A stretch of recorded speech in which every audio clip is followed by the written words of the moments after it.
నమస్తే, నేను మీ ఈశ్వర్. ఈ6 న్యూస్ కి స్వాగతం. వార్తల్లోని ముఖ్య అంశాలు.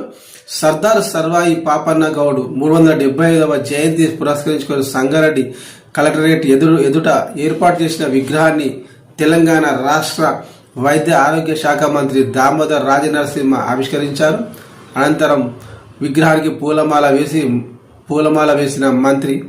ఈ సందర్భంగా మంత్రి మాట్లాడుతూ సర్దార్ పాపన్న పోరాటాల త్యాగాల వెనుకబడిన వర్గాల గౌరవాన్ని కాపాడటమే కాకుండా సామాజిక సమానత్వానికి మార్గదర్శకుడు అయ్యాడని అన్నారు.